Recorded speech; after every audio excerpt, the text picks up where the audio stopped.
Bom, a gente está vivendo então um cenário diferente, como a gente falou, de várias gerações, são várias expectativas, vários comportamentos construídos ao longo de décadas que estabelecem uma nova geração, uma geração que ultrapassa todo esse processo. Na verdade, a gente fala de geração como se fosse um comportamento novo.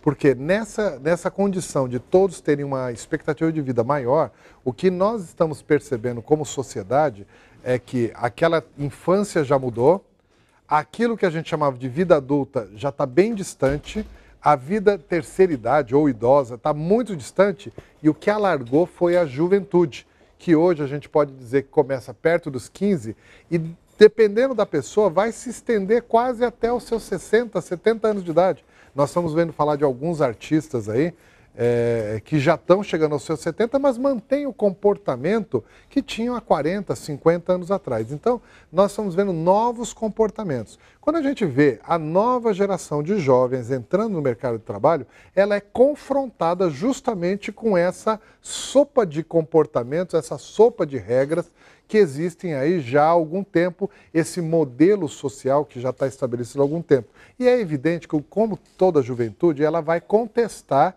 o que está acontecendo, ou vai contestar o status quo. Isso já é natural de qualquer juventude, a geração Y não é diferente nesse aspecto. O que acaba acontecendo com a geração Y nesse momento é que, por ela ter vivido num período muito protegida, não tão exposta ao mundo corporativo ou ao mundo real de um modo geral, ela reage um pouco mais negativamente, ou ela não reage muito bem ao que é as regras estabelecidas. E isso estabelece uma reação de conflito justamente com a geração anterior, que é a geração que criou as regras que estão aí, ou pelo menos ela foi referendada para estabelecer o zelo pelas regras que estão estabelecendo. As regras, nós sabemos pela própria trajetória da humanidade, que as regras elas são guias, mas que elas merecem e precisam ser atualizadas. Normalmente é a geração de jovem que é convocada para contestar e atualizar as regras. Então a gente vê agora o jovem da geração Y tendo essa missão, ou recebendo essa missão da sociedade, mas ela ainda não está preparada para isso. Ela está preparada academicamente, ela sabe as informações, mas ela não está preparada para desenhar esse novo modelo social, até porque ela confia muito no modelo social que está aí, que os pais delas ainda estão presentes, que os pais são jovens e estão reagindo com eles. Bom, esse cenário, quando a gente traz para o mundo corporativo ou para o ambiente do trabalho, o que a gente acaba vendo são os conflitos, onde eu tenho uma geração de veteranos, rejuvenescidos ou não, mas uma geração de veteranos ainda se sentindo muito útil, se sentindo muito jovem, realmente muito hábil, com uma carga de experiência enorme, o que faz dela uma geração muito competente. Esse jovem chega encontrando essa geração de veteranos, ele chega com toda essa vontade de inovar, de contestar, de questionar o estabelecido, ela chega e encontra esse veterano. Esse encontro não é novo, esse encontro sempre acontece. Toda vez que uma nova geração vai entrando, esse encontro acontece, mas ele nunca foi tão intenso e tão muito bem claro em termos de expectativas. Por quê? O veterano está desenvolvendo uma nova expectativa que ele não se preparou para ela, ele está desenvolvendo uma nova realidade de vida, então é muito comum a gente ver veteranos que já estão há 20, 30 anos trabalhando na empresa, e ele olha para o futuro e fala, bom, eu não saio dessa empresa agora tão cedo, eu vou me segurar naquilo que eu conquistei até agora, eu vou preservar o que eu conquistei até agora, porque eu ainda tenho muito tempo de vida, então eu não posso perder essa conquista que eu fiz até agora. Então ele está lutando por essa conquista, pela manutenção dessa conquista. Alguns veteranos já perceberam que mesmo que ele queira manter, não vai se manter tanto tempo na mesma situação, até porque ele já está cansado ou esgotado daquela rotina que ele já vem fazendo, ele começa a pensar em novos cenários, assim, pensar numa outra carreira, talvez até aquela carreira que ele abandonou ou nem desenvolveu quando ele era bem jovem, ele começa a retomar sonhos antigos, porque agora dá tempo. Então o veterano está nesse momento, eu diria que é um momento bipolar. Por um lado, ele está querendo preservar o que ele conquistou, por outro lado, ele está querendo um novo mundo, um novo sonho. Então, ele está oscilando nisso, porque o novo sonho implica em risco, implica em ele colocar em risco aquilo que ele conquistou. E ele tem um pouco de receio de fazer essa mudança de maneira dramática. Ele só faz essa mudança dramática quando ele é atingido por alguma ação também dramática. Por exemplo, é o caso do veterano que está há 30 anos trabalhando, tem 45 anos de idade, ou seja, começou com 15, e ele de repente é acometido de alguma coisa que há uma ruptura com o status de trabalho dele. Então ele sai do mercado por alguma ruptura e ele vai buscar aí sim, ele vai resgatar o sonho, ele vai querer criar uma nova identidade ou ele vai querer criar uma nova profissão. Essa ruptura com o trabalho pode acontecer de forma direta, ou seja, a demissão propriamente dito, mas também pode acontecer pelo próprio estabelecimento das regras.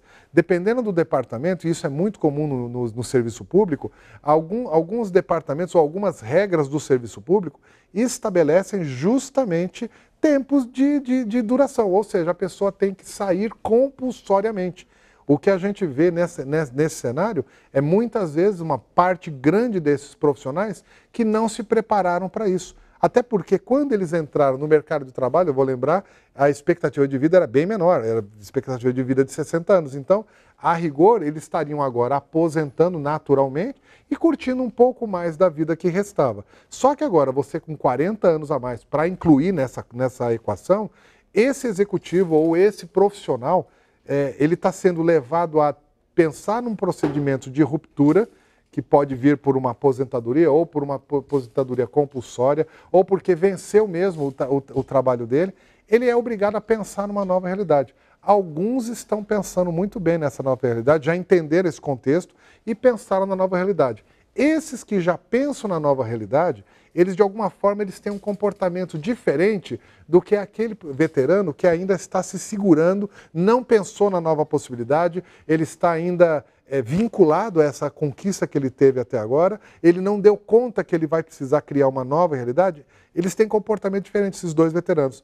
Aquele que já está pensando para fora, ele olha o mais jovem chegando e o princípio dele é muito mais de mentoria, de educação.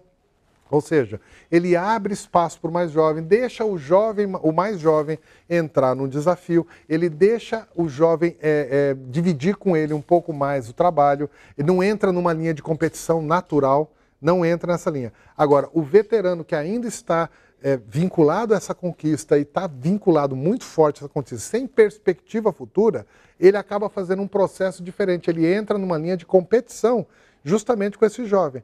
E esse jovem vai chegar fazendo exatamente o que todo jovem faz, que é questionar, contestar, querer estabelecer um ritmo diferente, com outras expectativas. Então, nós vemos aí a raiz do que a gente chama de conflito de gerações. Quando a gente pensa em áreas de mercado, tem uma diferença assim, também muito acentuada no caso brasileiro, principalmente separando o setor privado do setor público. No setor privado, esse processo acontece já há 10 anos de uma forma mais fluida. O que eu quero dizer com isso? Primeiro, o setor privado já mantém uma fluidez nas reposições de profissionais. Ou seja, nós não temos no setor privado tanta diferenciação de idades assim nítidas. Eu tenho pessoas de várias idades lá. Outra coisa que acontece, os jovens entram com mais facilidade no setor privado, com mais fluidez, até talvez por uma questão de expectativa ou por conta mesmo das próprias oportunidades. Então, a gente vê diferenças importantes quando a gente fala no serviço público. O serviço público, por uma questão até de normativas, até por questão da gestão pública, por um período aí nos últimos anos na sociedade brasileira, ficou sem uma contratação da maneira tradicional, ou seja, uma reposição mais orgânica do processo. O que aconteceu no setor público? A gente tem, então, dois grandes grupos no setor público, e eu falo setor público de um modo geral. Ou seja, nós estamos falando do setor público, tanto as empresas do setor público como os órgãos públicos. Eu tenho visto isso em todos os órgãos públicos, quando eu vejo assim nitidamente a geração X mais veterana, ou seja, profissionais assim acima de 40, 45 anos em diante, com uma bagagem enorme de experiência na própria atividade que eles estão fazendo. Não estou dizendo que eles estão fazendo a mesma coisa há 40 anos, mas sim na área, no setor, que se desenvolveram no setor público e eles estão assim muito sedimentados no setor público. Houve um gap muito grande nas contratações, e isso todo mundo já deve ter percebido. Nos últimos 10 anos houve um gap muito grande, ou seja, diminuiu demais o número de contratações. Portanto, diminuiu a entrada de jovens nesse período. O que está acontecendo agora é que abre-se os concursos públicos, quer dizer, houve uma renovação por dois fatores. Um grande contingente dos veteranos está chegando naquelas datas limites para a aposentadoria compulsória de alguma forma, quer dizer, eles estão atingindo o limite, eles precisam achar uma solução para a vida deles, mas um contingente novo de jovens está olhando o serviço público de uma maneira menos preconceituosa do que foi olhado justamente pelas gerações anteriores. A gente sabe, no Brasil, por uma questão, talvez até pela própria apresentação do serviço público no Brasil, ele tem uma série de estereótipos que foram estabelecidos aí nos últimos 30 anos, talvez até começando lá no governo militar e vindo para cá, quer dizer, houve uma série de estereótipos talvez muito negativos sobre o serviço público, estabelecendo que o profissional do serviço público não teria muita competência, é um profissional desmotivado, é um profissional que não tem perspectiva e que ele está lá só para receber dinheiro. Isso eu sei que a gente está falando não é mais tão forte quanto foi no passado. E isso, de alguma maneira, nos últimos 10 anos, mudou bastante. Quer dizer, a gente vê hoje o jovem também aspirando o serviço público, entendendo que ele pode estabelecer alguma coisa. É evidente que a gente está vendo no Brasil um crescimento na gestão do serviço público, começando desde governantes cada vez mais focados na gestão e menos focados apenas no aspecto populista. Então a gente está vendo o setor público crescendo na sua gestão e isso chama a atenção de jovens. Então a gente vê também numa outra ponta um grande contingente de jovens disputando também esse espaço no mercado. E eles estão disputando. É evidente que nesse movimento os mais jovens começam a entrar, eles têm uma vantagem acadêmica e o serviço público ele começa pela própria seleção a partir de conhecimentos acadêmicos. Então, o jovem nessa hora começa a perceber que ele tem condição de entrar no serviço público, ele entra no serviço público, só que ele está entrando e vendo um abismo, quer dizer, nós temos aí um abismo nítido de uma geração anterior, muito veterana, com muita experiência e já sedimentada em procedimentos, em normas, em aplicações, vindo com jovens que a rigor, não estariam nem indo para o serviço público em outras gerações. Esse jovem que é um jovem que quer disputar espaço, quer crescer, tem ambição, tem expectativa, e a expectativa dele ultrapassa apenas o serviço público. Então a gente vê esse jovem chegando e é evidente que tem aí expectativas muito diferentes de ambos os lados e elas se conflitam. Como lidar com isso? Bom, a gente tem algumas coisas para refletir. Primeiro, a gente tem que pensar que nós estamos em realidades que têm, no mínimo, duas dicotomias aí. Eu tenho uma expectativa de veteranos e eu tenho uma expectativa de jovens. A primeira coisa que eu posso convidar você que está me ouvindo, sendo veterano ou mais veterano, é você imaginar que a tua vida tem expectativas maiores do que você já exerceu. Quer dizer, é um convite para você ampliar a tua visão a partir de toda a contribuição que você está dando, não apenas no serviço público, mas na sociedade como um todo. Então, nessa hora, alguns convites são interessantes. É o convite para você repensar a tua vida a partir de uma expectativa maior. Quer dizer, que outras coisas você deseja fazer, e eu sei que você está me ouvindo, certamente você está concordando comigo. Quer dizer, não há expectativa de aposentar, significa parar de trabalhar e ficar em casa assistindo programa de televisão. Isso não existe na cabeça de ninguém hoje que tenha em torno de 45, 50 anos ou até mais. Não existe isso. Por quê? Porque nós temos um senso de utilidade, nós temos um senso de propósito. Então a gente quer estabelecer alguma utilidade para a nossa vida. Eu convido você, então, a justamente aproveitar esse momento de transição, onde você tem uma expectativa de vida realmente maior, a pensar em novas possibilidades de estabelecer o seu propósito. Quer dizer, o seu propósito não é apenas o serviço que você está estabelecendo, o serviço atual.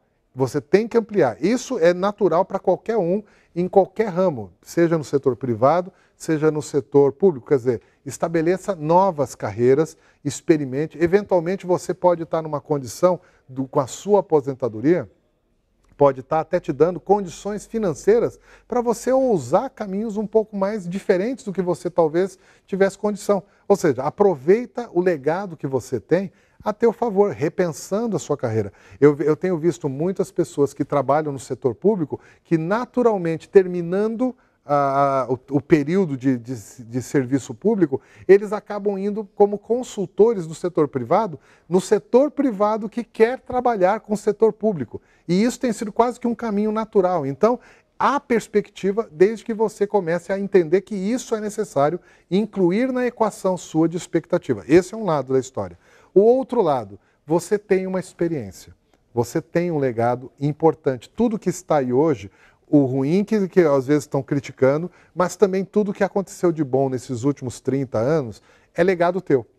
Esse legado precisa ser passado para a juventude que a gente está vendo. E como eu disse nas minhas colocações, a juventude que está chegando agora, ela é turbinada de maneira acadêmica, mas ela não foi exposta ao trabalho, não foi exposta aos desafios.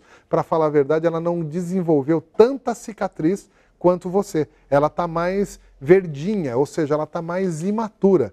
Portanto, ela precisa realmente de um desafio, ela precisa ser colocada numa situação de prova de fogo para ela se desenvolver. Nesse momento, e se você ainda continua no trabalho e vai continuar no trabalho por um tempo maior, um caminho que você pode estabelecer é justamente você estabelecer um papel, mudar o seu papel, em vez do grande executor, ser o grande professor, o grande mentor dessa juventude. Ou seja, trabalhe num processo muito mais de consultoria interna, mesmo você fazendo o seu trabalho, mas você se preocupar com a formação desse jovem. E uma das melhores formas de formar esse jovem é deixar ele ser desafiado, ou seja, ele está propondo, ele está com aflição, ansioso, querendo colocar, trazer novidade. Eu vejo que às vezes os jovens estão querendo informatizar tudo, porque é o que ele sabe mexer, ele trabalhou com isso. Experimenta, arrisca. Aliás, é bom até para a área que você trabalha, o departamento que você trabalha, essa injeção de oxigênio novo que você pode ajudar a implantar as inovações com um pouco mais de sobriedade, um pouco mais de experiência. Seria mais leviano fazer o quê? Esperar você, mais veterano, sair e deixar o jovem implementar sem nenhuma referência as inovações ou as novidades, correndo riscos enormes aqui, sem saber o que poderia acontecer. Então nós estamos num momento onde os mais veteranos podem ser os grandes consultores para não deixar acontecer a inovação que vai ser a inovação que vai dar problema. Ou seja, você pode trabalhar numa linha de consultor. Isso eu estou falando para você mais veterano, que eu não sei em que distância você está do momento de eventualmente se desconectar do serviço público. Mas independente disso, isso é uma postura que eu sugiro que você adote para a tua vida, porque ela vai durar mais. A segunda coisa que eu digo agora é para o mais jovem, você que está chegando agora. Você que está chegando no serviço público, cheio de amor para dar, né? Cheio de vontade, quer fazer a mudança. O serviço público tem as suas regras, tem as suas normas. É óbvio que essas regras, essas normas precisam mudar, elas precisam de transformação. E eu sei que muitas vezes você sabe como fazer ou você tem a certeza de saber como fazer. Minha sugestão, seja mais estratégico e coloque na tua estratégia uma coisa: o respeito à experiência do mais veterano. Não despreze o que o veterano faz, não despreze o ritmo do veterano, não despreze o legado que ele tem. Você vai precisar desse. Então seja mais estratégico. Trabalhe numa linha de conquistá-lo, ao invés de confrontá-lo. A ideia que a gente tem hoje é muito mais de eu estou certo, ele está errado. O meu tempo é agora é tudo no computador, por exemplo. Não é assim não, viu? Tem coisas que ainda não podem ser no computador. ou tem coisas que ainda não chegaram no tempo. Então, faça uma leitura, você que está chegando agora, você provavelmente tem uma visão de mundo diferente, você tem uma quantidade de informação diferente, você tem mais referências externas sobre boas práticas de gestão. E provavelmente, se você experimentou o setor público, provavelmente você está motivado a mudar o setor público, por conta de tudo que você já deve ter ouvido falar na tua vida. Ótimo, isso são boas motivações. Agora, minha sugestão, seja estratégico. Inclua o veterano em qualquer estratégia de mudança. Peça conselho, conquiste o veterano. Muitas vezes ele vai estar reticente, muitas vezes ele vai estar hermético, ele vai ter a certeza dele. Apresente mais vezes, apresente mais referências, apresente benefícios. Proponha pedaços da mudança, proponha de uma maneira mais estratégica, no sentido de você propor ambientes pilotos. Faça ele experimentar. E sabe uma dica que eu posso te dar? Os veteranos de hoje, quando eu falo veterano, não estou falando da pessoa de 70 anos não, viu? Eu estou falando de 45 em diante. Esse veterano de hoje, ele não tem a mesma intimidade que você tem com tecnologia. Sabe uma boa forma de você fazer para conquistá-lo?